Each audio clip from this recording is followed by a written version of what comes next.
back to the Toks Talks Podcast, a space where I give you strategies and tips for entrepreneurship, relationships, and personal development. Happy Wednesday, happy hump day. I hope you're having an amazing week so far. This week, I want to talk to you about releasing the pain of the past. Most of us have experienced hurt that has influenced and shaped who we are today. Whether we like it or not, whether we admit it or not, it does something to us, right? And I speak a lot about 2019 and how the losses and the pain that I experienced in that year directly impacted and I'd say catapulted me to being who I am today. But if I'm being completely honest though, there are some habits that I needed to survive in that time of my life, like ego, drive, like detrimental drive, like extreme drive to the point of exhaustion, secret keeping, shame. In those seasons of my life, especially in the beginning, they were very necessary to push me and propel me to where I wanted to be, right? Yet those same habits today are problematic. And that's the interesting part about life, right? Something that's good yesterday could be bad today and vice versa. And something else about that season in my life, although of course I appreciate it, I also struggle to find the balance of that appreciation and the beauty that was birthed from it while not attaching my identity to that trauma. A lot of what I talk about on here is business or entrepreneurship now, relationships and personal development. And whenever I get into those discussions, there's no way around avoiding the fact that, or there's no way to avoid the fact that that year in my life was what really triggered a lot of these changes, as I've said, right? But at the same time, I don't want to attach my identity to it. I don't want to be the girl who was dumped or the girl who lost her father or the girl who went through a really dark depression, all of these things, right? Because yes, they have their season, but I don't want to become so attached to that pain part of it that I can't separate myself from that. I don't want to attach my identity to pain. I can acknowledge the fact that the identity that I'm building was birthed from the ashes. This is the beauty of those ashes, but at the same time, I don't want that to become my identity. I don't want to identify with trauma, right? So a very important part of the healing journey for me, and also for anyone who's on any type of healing and growth journey, is releasing the unnecessary parts of our past pain experiences. So as I said, we dust off those ashes and we take the beauty while still acknowledging the fact that that beauty is the product of those ashes that they came from, right? And truly other people will benefit from this, and I'm going to get into talking about that, but you owe it to yourself above all to drop those habits, because those habits or the things that you held on to or the pain that you're still holding on to, it's blurring your vision more so than anybody else, right? And when you drag the weight and that residue of the pain from the past along with you, not only does it slow you down, because imagine going through an airport, right? And dragging around a 40-pound bag of luggage and then a kid attached to it, or a grown 200-pound man grabbing the luggage. You might still get to your destination, but at a much slower rate than if you were just carrying a backpack and you could jog, you know what I mean?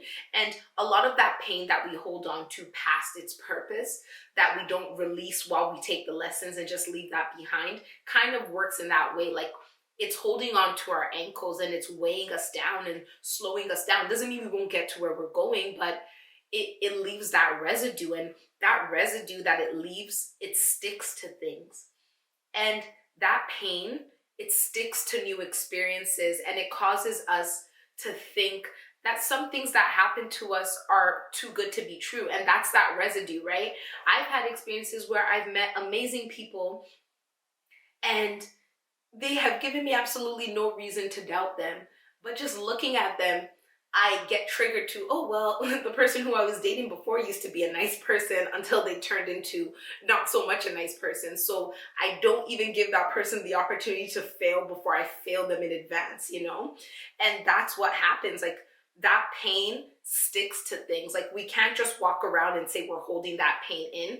It really starts to bleed on a lot of people who didn't cut us. It causes us to bleed on a lot of people who didn't cut us, right? And it causes us to self-sabotage by not giving people a full chance. So before they do anything wrong, we assume, as I said, that they're going to do something wrong. This is too good to be true. Why would someone like me this much? Why would someone want to just do nice things for me unprovoked?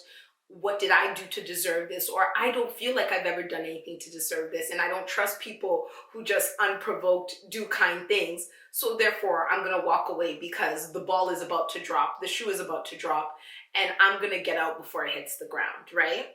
And those people who experience this residue, who get this residue stuck on them, they suffer.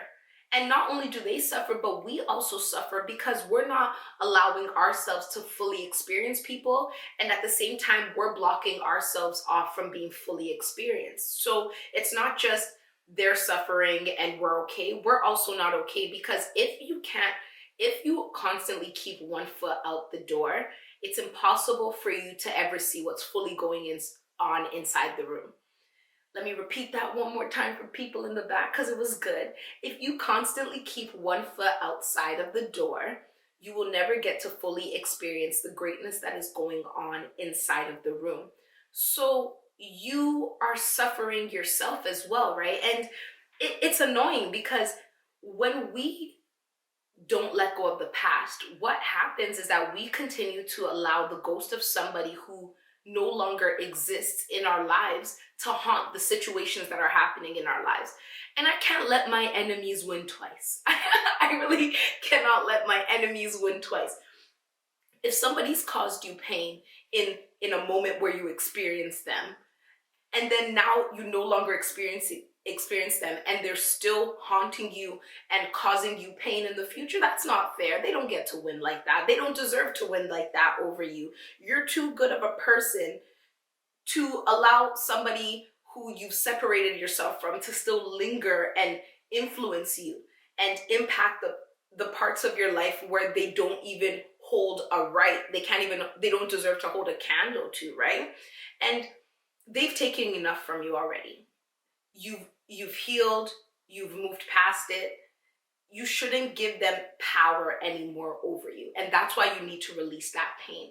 I have been on a compassion journey, and it's been something crazy. I think I spoke about this last year, but I went to get my hair done, and she not only fixed my head, she fixed my mind. And she told me that part of healing and forgiving is learning to have compassion for someone for the specific ways that they hurt you. And I'm like, that is wild. I don't even know how to do that. Like, it's looking at someone and saying, I will acknowledge the fact that what you did was wrong. I'm not absolving you of the wrongdoing, but at the same time, I can say, if I were to put myself in these crusty shoes, what could be the justification for treating somebody like this? Could it be brokenness? Could it be insecurity? Could it be ego? Could it be confusion? What could it be? And then looking and saying, wow, that must suck. And because that sucks, I can have compassion for you. Doesn't mean that what you did from that place isn't wrong, but at the same time, that sucks to have no confidence. That sucks to feel so small that you have to bring other people down. Like, that sucks that's your reality. And I am compassionate and I have empathy for you from that place. And because of that, I can let go of the pain and I can move on with my life while still acknowledging that I have no room in it for you, but I can still move on, instead of being angry and say, I don't know how this person could do this to me. Now I do know how, and I feel sorry for you. and I wish you healing and I wish you better from a distance, because I'm not going to be there to watch all of that happen above my pay grade. But nevertheless, from a distance, I can wish you better and move on instead of and release myself from attachment to that, from all of that stuff, because I don't want to bring that residue and be all sticky in new situations when somebody's not even considering me, right? And like, I remember another part of this release of the pain is giving people chances. I remember after my breakup saying to myself that this sucks, this feels horrible, I'm in the thick of it. But with that being said, I am not going to allow what this person did to me to stop me from being the type of person I am. I am a caring, giving, loving person. And yes, I gave care, I gave, and I loved somebody who took advantage of that and then dropped it off when they were done. And that was their loss. It wasn't my loss. And it doesn't mean that I'm going to stop being caring, stop being compassionate, stop being this person I am. Because if I did, that person gets to win twice. They experienced the best parts of me, took advantage of it, and then blocked me off from ever allowing anybody to experience those parts of me again. And no, they don't get to win twice. That makes absolutely no sense at all, right? So this is why we need to let go. Let go of that pain. Take the lesson. There's something to be said for that. Like, I think it's important. When we're letting go of the pain, as I said, we're taking the beauty, acknowledging the ashes it came from, but we're not walking around with those ashes in our pocket, constantly mourning and putting black ashes over everything, right? So set yourself free with faith that there are better days ahead. Release yourself to experience people with the confidence to be able to walk away when it no longer serves you, and just let it go. We've learned from our experiences, and now when we're in new situations, if that situation justifies you walking away, walk away. Step away from it and give yourself that freedom, but don't walk away prematurely. So release, release, release, my beautiful friends. If you want to talk more about this, send me an email. If you have a question about it, send me an email. I'd love to have this conversation with you. Thank you so, so, so much for listening. Don't forget to like and share and leave a review, and I'll talk to you next Wednesday. Bye.